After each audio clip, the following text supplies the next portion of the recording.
Assalamualaikum warahmatullahi wabarakatuh.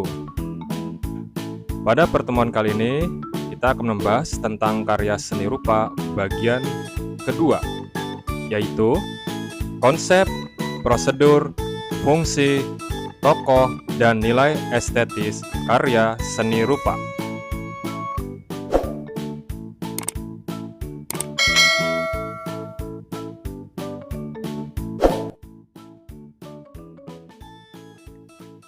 Berkarya seni rupa membutuhkan berbagai hal yang harus dipahami, seperti konsep, prosedur, fungsi, tokoh, dan nilai estetisnya. Setelah memahaminya, maka perlu dilakukan analisis. Analisis dalam konteks apresiasi adalah pengkajian yang cermat terhadap karya seni rupa untuk mengetahui keberadaan karya yang sebenarnya. Berikut berbagai hal yang perlu dipahami dalam berkarya seni rupa. 1. Konsep, prosedur, dan fungsi dalam pengkajian seni rupa. Karya yang dibuat dengan konsep akan terlihat lebih bagus. Selain itu, dalam penyajiannya juga harus memperhatikan prosedur. Nah, berikut penjelasan mengenai konsep, prosedur, dan fungsi karya seni rupa. A. Konsep dalam pengkajian seni rupa. Berikut beberapa aspek yang menjadi cakupan dalam pengkajian seni rupa. Aspek visual. Aspek visual berhubungan dengan wujud karya seni rupa. Seni rupa adalah wujud hasil karya manusia yang dapat dinikmati melalui indera penglihatan atau yang disebut visual. Aspek visual dalam karya seni rupa terapan terdiri atas struktur visual, komposisi, dan gaya pribadi. 2. Aspek konseptual. Aspek konseptual berhubungan dengan konsep-konsep penciptaan sebuah karya seni rupa itu sendiri. Nah, aspek konseptual ini sangat berpengaruh terhadap hasil karya seni yang akan dibuat atau diciptakan, yang terdiri atas penemuan sumber inspirasi, penetapan interest seni, penetapan interest bentuk, dan penetapan prinsip bentuk. 3. Aspek kreativitas. Kreativitas yang dimaksud adalah kreativitas yang berkaitan dengan karya seni. Misalnya, dalam penggunaan media, bahan, alat, dan teknik yang berbeda dari sebelumnya.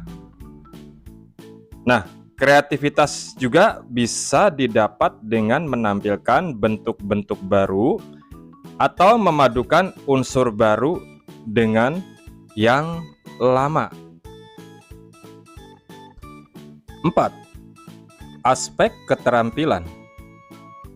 Penguasaan teknik atau keterampilan, atau disebut juga skill, adalah tuntutan dalam proses penggarapan ide menjadi karya seni. Ini berarti bahwa dalam menggarap unsur-unsur estetis sebagai langkah lanjut dalam mencipta atau dalam menentukan asas-asas estetis. Nah, seniman perlu ditunjang dengan kemampuan teknik atau keterampilan. Bahkan, kemampuan teknik itu sendiri saling berpengaruh dengan asas atau prinsip estetis.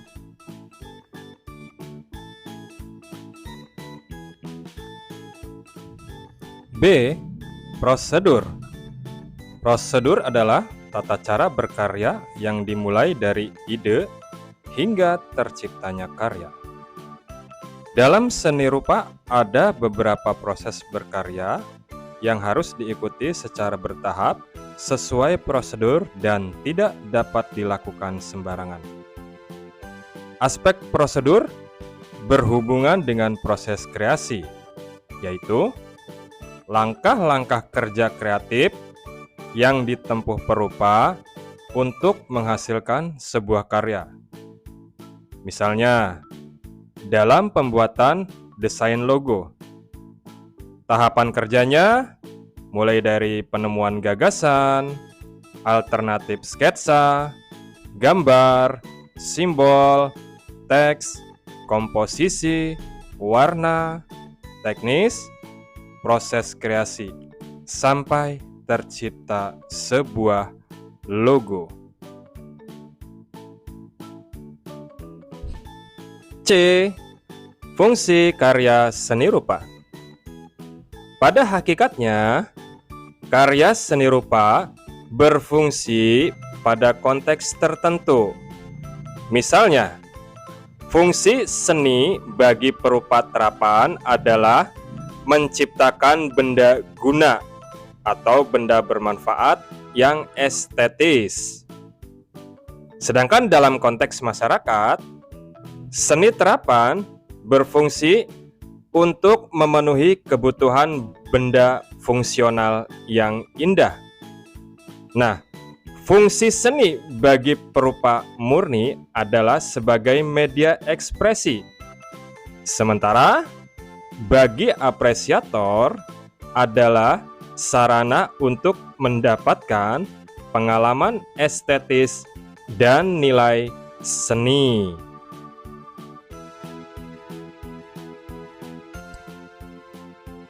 Apakah sampai di sini bisa dipahami? Yang belum paham, silahkan bertanya.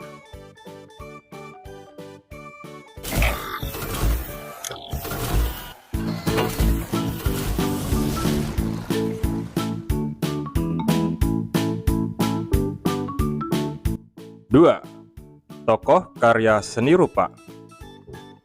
Apresiasi karya seni rupa dapat dilakukan dengan pengenalan tokoh-tokoh seniman murni, seperti pelukis, pematung, pegrafis, dalam lingkup lokal, nasional, maupun internasional.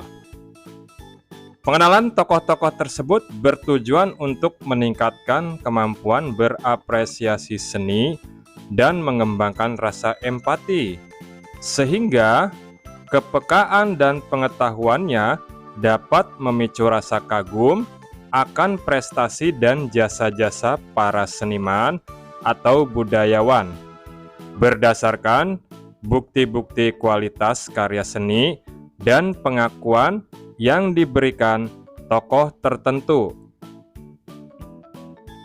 Dengan mengetahui dan mempelajari tokoh-tokoh dalam dunia seni rupa, diharapkan wawasan serta pengetahuan dalam apresiasi, kritik, dan berkarya seni akan lebih luas.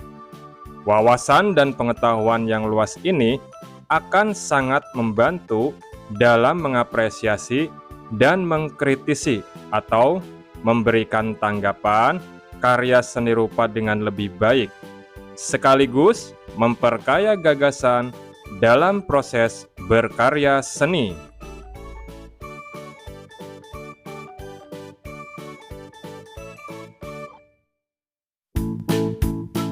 Berikut ini beberapa tokoh seni rupa Indonesia dan mancanegara beserta karyanya.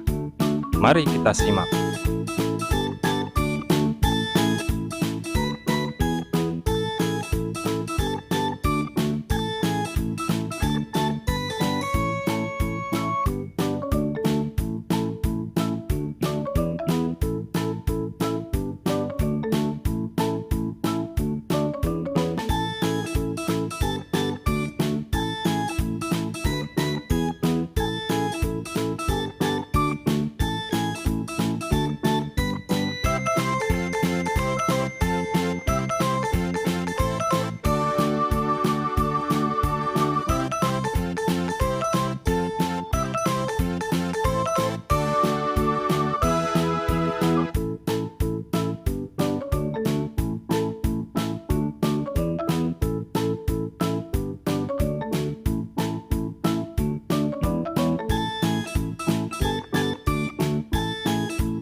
3. Nilai estetis. Dalam setiap karya seni, tentu terdapat nilai estetisnya. Estetika identik dengan seni dan keindahan. Pendapat ini tidak salah, tetapi tidak sepenuhnya tepat.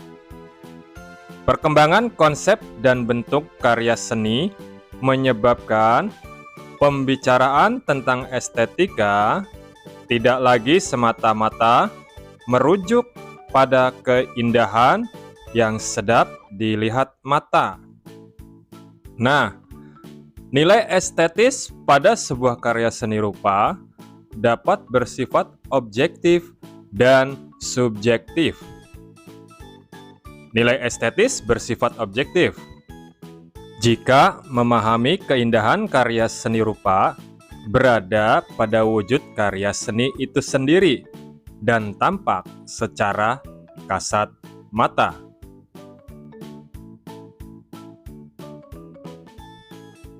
Dalam pandangan objektif ini, nilai estetis atau keindahan sebuah karya seni rupa tersusun atas komposisi yang baik, perpaduan warna yang sesuai, penempatan objek yang membentuk kesatuan, dan sebagainya. Keselarasan dalam menata unsur-unsur visual inilah yang mewujudkan sebuah karya seni rupa. Berbeda halnya dengan nilai estetis yang bersifat subjektif. Keindahan tidak hanya pada unsur-unsur fisik yang ditangkap oleh mata secara visual, tetapi ditentukan oleh selera orang yang melihatnya. Sebagai contoh, ketika melihat sebuah karya seni rupa, beberapa orang mungkin tertarik pada apa yang ditampilkan dalam karya tersebut dan merasa senang untuk terus melihatnya, bahkan ingin memilikinya. Tetapi orang lain justru kurang tertarik pada karya seni tersebut. Dari penjelasan tadi, apakah bisa dipahami? Silakan yang belum paham boleh tanyakan langsung. Jangan lupa untuk dukung terus S-Telut TV atau Sanggar Seni Semanjut TV dengan cara subscribe, like, dan share ya. Dan nyalakan juga tanda loncengnya agar selalu mendapat informasi terbaru dari S-Telut TV. Jaga selalu kesehatan. Semangat berkarya. Aje Lembek. Saya Eri Suheri SPD. Sampai jumpa di materi selanjutnya. Terima kasih. Wassalamualaikum warahmatullahi wabarakatuh.